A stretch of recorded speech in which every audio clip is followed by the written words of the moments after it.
இறைவனோட அருள் இந்த பூமியில நிலைச்சி இருக்குங்கிறதுக்கு இயற்கையே சாட்சியா இருக்குது. நீர், நிலம், நெருப்பு, காற்று, ஆகாயம்ங்கிற 5 பகுதிகளா இயற்கை இறை சக்திய பூமியில நிலைநிறுத்தி இருக்கு. பிறந்து வாழ்ந்து மறையும் காலகட்டத்துல இந்த 5 சக்திகள் தான் அனைத்து உயிரினங்களுக்கும் வாழ்வாதாரமாய் இருக்கு. இத பத்தி தெளிவாவும் நுட்பமாவும் உணர்ந்த நமது முன்னோர்கள் ஒவ்வொரு சக்தியின் பெயராலும் ஒரு தளத்தை ஏற்படுத்தி வழிபாடு செஞ்சாங்க. அதுல நாம இந்த வாரம் முழு அமைதியோட அசைவில்லாம இருக்கிற ஆகாயம்ங்கிற பஞ்சபூதத்துக்கான தலம் பத்தி தான் பார்க்க போறோம். பஞ்சபூத தலங்கள்ல ஆகாயம் முதல்ல தோன்றுச்சு. அந்த வகையில பஞ்சபூத தலங்கள்ல முதல் தலமா சிதம்பரம் இருக்குதுன்னு ஒரு பேச்சு வழக்கு இருக்குது. சிவபெருமானோட பஞ்சபூத தலங்கள் மற்றும் பாடல் பெற்ற தலங்களை வழிபட விரும்புறவங்க சிதம்பரம் நடராஜர் கோயில்ல இருந்து தொடங்கினா நல்லதுங்கிறது ஐதீகம். இந்த சிதம்பரம் நடராஜர் கோவில் கடலூர் மாவட்டத்துல இருக்கு. சுமார் 4000 ஆண்டுகளுக்கு முன்பாவே கட்டப்பட்டதா நம்புறாங்க. இந்த கோயில் 51 ஏக்கர் பரப்பளவுல பிரம்மாண்டமா அமைஞ்சிருக்கு. சிதம்பரம் கோயிலுக்குள்ள போனதும் எந்த பிரகாரத்துக்கு எப்படி போறது, முதல்ல எந்த சாமியை கும்பிடுறது, இது மாதிரி குழப்பம் வந்துடும். அந்த அளவுக்கு பெரிய கோயில். மூர்த்தி, தலம், தீர்த்தம் ஆகிய 3 பெருமைகளையும் சிதம்பரம் கொண்டதா இருக்கு. இறைவன் இந்த தலத்துல நடராஜர் என்ற உருவமாகவும், ஆகாயம்ங்கிற அருவமாகவும், ஆதிமூலநாதர்ங்கிற உருவமாகவும் காட்சி தர்றாரு. இந்த தலத்தின் மூலவர் ஆதிமூலநாதர், தாயார் சிவகாம சுந்தரி. இந்த தலத்தின் தல விருட்சம் தில்லை மரம். தீர்த்தமா சிவகங்கை தீர்த்தம், பரமானந்த கூபம், வியாக்கரபாத தீர்த்தம், அனந்த தீர்த்தம், நாகசேரி, பிரம்ம தீர்த்தம், சிவப்பிரியை, புலிமேடு, குய்ய தீர்த்தம், திருப்பார்கடல் தீர்த்தங்களும் இருக்கு. சிவகங்கை தீர்த்த குளம் 4 பக்கமும் நல்ல படிக்கட்டுகளோட அமைச்சிருக்காங்க. இது போல தமிழகத்துல வேற எந்த கோயில்லையும் இல்ல. சிவகங்கை தீர்த்த குளம் பக்கத்துல ஒரு சின்ன தூண் நட்டிருப்பாங்க. அங்கிருந்து பார்த்தா 4 ராஜ கோபுரங்களையும் ஒரு சேர தரிசனம் செய்ய முடியும். முதல்ல தல வரலாற பார்க்கலாம். வசிஷ்ட மாமுனிவரோட உறவினரான மத்தியந்தர்ங்கிற முனிவருக்கு மழன்னு ஒரு மகன் பிறந்தான். அவனுக்கு ஆத்ம ஞானம் கிடைக்கணும்னா தில்லைவன காட்டுல இருக்க சுயம்புலிங்கத்தை கும்பிட சொல்லி முனிவர் சொன்னாரு. அப்புறம் மழன் தில்லைவனம் வந்து அங்க இருக்க லிங்கத்துக்கு தினமும் பூஜை செஞ்சாரு. பூஜைக்கு தேவையான பூக்களை பொழுது விடிஞ்ச பின்னாடி எடுத்தா தன்னோட பூஜை தவம் செய்ய நேரம் ஆகுது. பூக்கள்ல இருக்க தேனை வண்டுகள் குடிச்சிருது. அதனால இந்த மலர்கள் பூஜைக்கு ஏற்றது இல்லைன்னு நினைச்சு மன வருத்தத்தோட ஒவ்வொரு நாளும் பூவை எடுத்து பூஜை செய்யறாரு. இந்த குறைய சாமி கிட்ட சொல்றாரு. பொழுது விடியறதுக்கு முன்னாடி பூ பறிக்க இருட்டுல பூ தெரியல. பொழுது விடிஞ்சிட்டா பூவில் இருக்கும் தேனை வண்டு குடிச்சு பூவை எச்சில் பண்ணிருதுன்னு வருத்தப்பட்டாரு. உடனே சாமி மரங்கள்ல ஏறுறதுக்கு வசதியா வழுக்காம இருக்க புலியினுடைய கை கால்களையும் இருட்டுல நல்லா கண் தெரியற மாதிரி கண் பார்வையையும் உனக்கு கொடுத்தோம்னு சொல்றாரு. அப்புறம் புலி கை கால்களை பெற்றதால உன் பெயர் வியாக்கரபாதர்னு சொன்னாரு. மழன் ரொம்ப மகிழ்ச்சியோட தினமும் பூஜை செஞ்சுக்கிட்டு வந்தாருன்னு தல வரலாற்று குறிப்பு சொல்லுது. அடுத்து மாணிக்க வாசகருங்கிற சிவபக்தரோட பாடல்களை மாணிக்க வாசகர் பாட பாட சிவபெருமானே வேதியர் வடிவுல வந்து மாணிக்க வாசகரின் திருவாசகத்தை தனது கையாலேயே எழுதி கொடுத்து திருவாத ஊரார் கூற திருச்சிற்றம்பலம் உடையான்னு எழுதியதுன்னு கையெழுத்து போட்டு மறைஞ்சிட்டாரு. அதற்கப்புறம்தான் எழுதியது இறைவன்னு மாணிக்க வாசகர் புரிஞ்சுக்கிட்டாரு.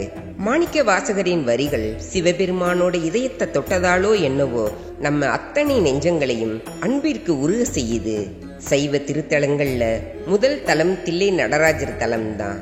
இத பார்த்தாலே முக்தி கிடைக்கும்ங்கிறது ஐதீகம். இந்த கோவில பூலோக கைலாயம்னு சொல்றாங்க.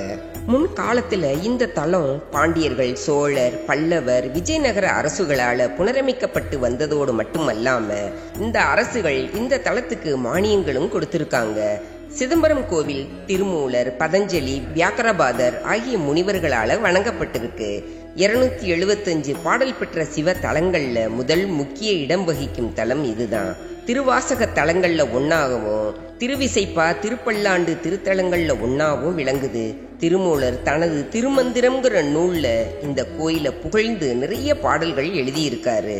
இந்த தலத்தை அப்பர், சுந்தரர், சம்பந்தர், மாணிக்க வாசகர் 4 புகழ்ந்து பாடியிருக்காங்க.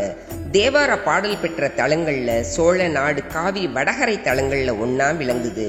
இங்க இருக்கிற சக்தி நிலைய அப்படியே நிலைநிறுத்துறதுக்காக பதஞ்சலி முனிவரால சொல்லி கொடுக்கப்பட்டு பரம்பரையா பராமரிக்கிறவங்க தான் தில்லைவாழ் அந்தணர்கள். அப்புறம் 2ஆம் குலோத்துங்க சோழன் கட்டளைப்படி 63 நாயன்மார்களின் வாழ்க்கை வரலாற்றை சேக்கிலார் பெருமான் தில்லை நடராஜர் கோவில்ல தான் எழுதினாரு. இங்கே இருக்கிற ஆயிரங்கால் மண்டபத்துல தான் நாயன்மார்களின் வரலாறு இயற்றப்பட்டு இருக்கு. தமிழ் மொழியை மட்டும் இல்லாம தமிழர் பண்பாடு கலாச்சாரத்தை பாதுகாத்த சிறப்பும் சிதம்பரம் கோயிலுக்கு உண்டு. 63 நாயன்மார்களின் வரலாறு மட்டும் சிதம்பரம் கோயில்ல பாதுகாப்பா வைக்கப்படாம இருந்திருந்தா 63 நாயன்மார்கள் பற்றிய குறிப்புகள் நமக்கு தெரியாமலேயே போயிருக்கும். தாழ்த்தப்பட்டவர்கள் கோயிலுக்குள்ள வரக்கூடாதுன்னு ஒதுக்கிய காலத்திலையும் சிவன் மீது கொண்ட உண்மையான பக்தியால நந்தனார் சர்வ மரியாதையோட கோயிலுக்குள்ள போய் நடராஜரோட ஐக்கியமானாரு. சிதம்பரம் கோயிலுக்குள்ள திருமுறைகள் இருக்குதுன்னு உலகுக்கு சொன்னவர் பொல்லா பிள்ளையார். அதனால பிள்ளையார மூத்த நாயனார்னு சொல்றாங்க. திருஞான சம்பந்தர், சுந்தரர், திருநாவுக்கரசர், மாணிக்க வாசகர் ஆகிய 4வரின் குருபூஜை பெரிய திருவிழா போல இந்த தலத்துல கொண்டாடப்படுது. திருநீலகண்ட நாயனார் அவதார தலம் இதுதான். மாணிக்க வாசகர் மட்டும் இல்லாம நந்தனார், கணம்புள்ளர், திருநீலகண்ட குயவனார் ஆகியோரும் தில்லையில முக்தி பெற்றாங்க. சிதம்பரத்துல நடராஜர் ஆனந்த தாண்டவம் ஆடிய இடத்தை சிற்றம்பலம்னு சொல்லுவாங்க. இத சிற்சபைன்னு சொல்லுவாங்க. இந்த தலத்து பெருமானுக்கு சபாநாயகர், கூத்தப்பெருமான், நடராஜர், விடங்கர், மேரு விடங்கர், தட்சிணமேரு விடங்கர், பொன்னம்பலம், திருச்சிற்றம்பலம்னு சிறப்பு பெயர்கள் உண்டு. பொன் பிளஸ் அம்பலம் பொன்னம்பலம். அம்பலம்னா சபை. பொன்னாளாகிய சபையில நடராஜர் ஆனந்த தாண்டவம் ஆடுவதால அவருக்கு பொன்னம்பலம்னு பேர் ஏற்பட்டுச்சு. சிதம்பரத்துல சிவன், பிரம்மா, விஷ்ணு மும்மூர்த்திகளும் கோவில் கொண்டிருப்பாங்க. இந்த கோவில்ல மட்டும்தான் ஒரே இடத்துல நின்னபடி சிவன், விஷ்ணு 2 பேரையும் தரிசனம் செய்ய முடியும். ஓம் என்னும் பிரணவ மந்திரத்தின் வடிவத்துல இந்த ஆலயம் அமைஞ்சிருக்கு. இந்த தலத்துல திருமூலட்டானர் கோவில், பொன்னம்பலம்னு சொல்லப்படுற சிற்றம்பலம் கோவில் ஆகிய 2 இடங்கள்ல இறைவனும் இறைவியும் எழுந்தருளி இருக்காங்க. சிதம்பரம் நடராஜரோட வடிவம் சிவசக்தி ஐக்கியமான உருவமா கருதப்படுது. அதாவது அர்த்தநாரீஸ்வர தன்மை உடையவர். வலப்பக்கத்துல சிவனும் இடப்பக்கத்துல சக்தியும் சேர்ந்து இருக்காங்க. அதனால அன்னை சிவகாமி இல்லாமலும் நாம நடராஜ பெருமான தரிசனம் செய்யலாம். சிதம்பரம் நடராஜருக்கு தினமும் 6 கால பூஜை நடத்தப்படுது. உலகத்தில் உள்ள எல்லா தெய்வங்களும் அர்த்த ஜாமத்துல இந்த தலத்துக்கு வர்றதா ஐதீகம். அதனால இந்த தலத்துக்கு மட்டும் அர்த்த ஜாம பூஜை தாமதமா நடத்தப்படுது. சிதம்பரத்துல அதிகாலை தரிசனம் தான் மிக மிக சிறப்பு வாய்ந்தது. சிதம்பரம் நகரத்துக்கு புராண காலத்துல நிறைய பெயர்கள் இருந்திருக்கு. அதுல தில்லை, பெரும்பற்ற புலியூர், தில்லை வனம்னு பல பெயர்கள்ல அழைக்கப்பட்டிருக்கு.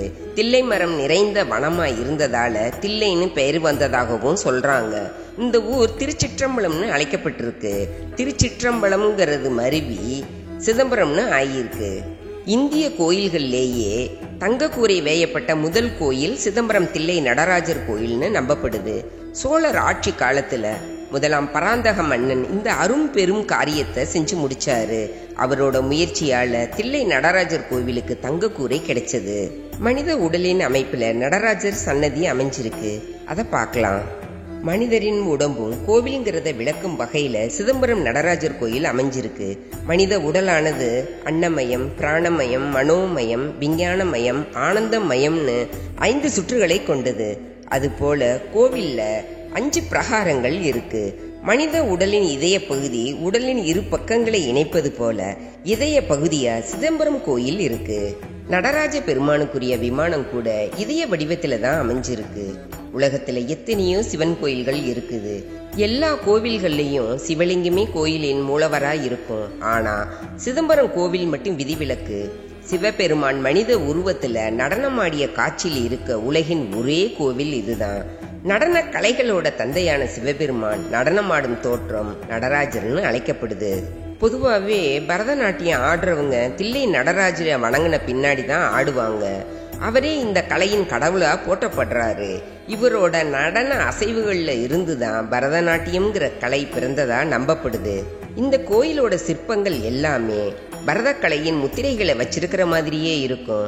நடராஜருக்காக இந்த கோயில்ல நாட்டியாஞ்சலிங்கிற நாட்டிய விழா ஒவ்வொரு வருஷமும் சிறப்பா கொண்டாடப்படுது.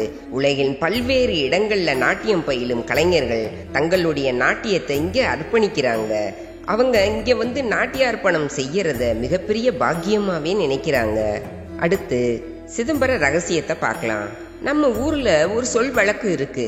அப்படி என்ன சிதம்பர ரகசியம் பேசுறேன்னு சொல்றத கேக்குறோம். அப்படி அந்த சிதம்பர ரகசியத்துல என்ன இருக்கு? நடராஜர் சன்னதிக்கு பக்கத்துல சிதம்பர ரகசிய பீடம் இருக்கு. சிற்சபையில சபாநாயகருக்கு வலப்பக்கத்துல ஒரு சின்ன வாசல் இருக்கும். இது திருவம்பல சக்கரம், அன்னாஹர்சன சக்கரம்னு சொல்லுவாங்க. இது திஸ்கரணிங்கிற நீலவஸ்திர திரையால மூடப்பட்டிருக்கும். திரைய விளக்கும் போது ஆரத்தி காட்டுவாங்க. பரிபூர்ணமான வெட்ட வெளிதான் சிதம்பர ரகசியம். இந்த வாசல்ல உள்ள திரை விளக்கப்பட்டு ஆரத்தி காட்டுறப்ப அங்க சிலையோ வேற காட்சிகளோ நம்ம கண்ணுக்கு தெரியாது. தங்கத்தால செய்யப்பட்ட வில்வத்தள மாலை ஒண்ணு தொங்குற காட்சி மட்டும்தான் தெரியும். இதோட ரகசியம் இறைவன் இங்கு ஆகாய உருவில முடிவும் முதலும் இல்லாது இருக்கிறார் அப்படிங்கிறது தான். ஆகாயத்துக்கு ஆரம்பமும் கிடையாது, முடிவும் கிடையாது. வெட்ட வெளியில அவனை உணரத்தான் முடியுங்கிறது தான் இதோட அர்த்தம். இந்த சிதம்பர ரகசியத்தை வேண்டிக்கிட்டு திட சங்கல்பத்தோட ஒருத்தன் தரிசனம் செய்தா நினைத்தது நினைத்தபடி பலன் கிடைக்கும். ஆனா எந்த பலனையும் நினைக்காம தரிசனம் செய்தா ஜென்ம விமோச்சனம் கிடைக்குங்கிறது நம்பிக்கை. இதத்தான் பார்த்தாலே முக்தி தரும் தில்லைன்னு சொல்றாங்க. சிதம்பர ரகசியத்தின் விளக்கத்தை பார்க்கலாம். இது மனக்கண்ணால தரிசிக்க வேண்டிய ஒண்ணு. அதாவது திரை என்பது மாயை. திரையை விளக்கினா ஒளி தெரியும். அது போல நம்ம மனசுல உள்ள மாயை விலகினா ஞானம் பெருக்குங்கிறது தான் இதோட விளக்கம். இந்த அருவ நிலைதான் இங்கு மூலஸ்தானம். அருவ வடிவமாக இறைவன் இங்கு ஆகாய உருவிழா இருக்கிறாங்கிறத உணர்த்துறது தான் இந்த வெட்டவெளி. அதனால சிதம்பரம் ஆகாய தலமா போற்றி வணங்கப்படுது. இந்த தலம் பூலோக கைலாயம். பார்த்தாலே முக்தி கிடைக்கும். இவ்வளவு சிறப்பு வாய்ந்த தலத்துக்கு ஒரு முறையாவது எல்லாரும் போய் தரிசனம் செய்துட்டு வாங்க. இந்த பதிவு பிடிச்சிருந்தா லைக் பண்ணுங்க. நம்ம சேனலை சப்ஸ்கிரைப் பண்ணிட்டு பக்கத்தில் இருக்க பெல் பட்டனையும் கிளிக் பண்ணிக்கோங்க. நன்றி.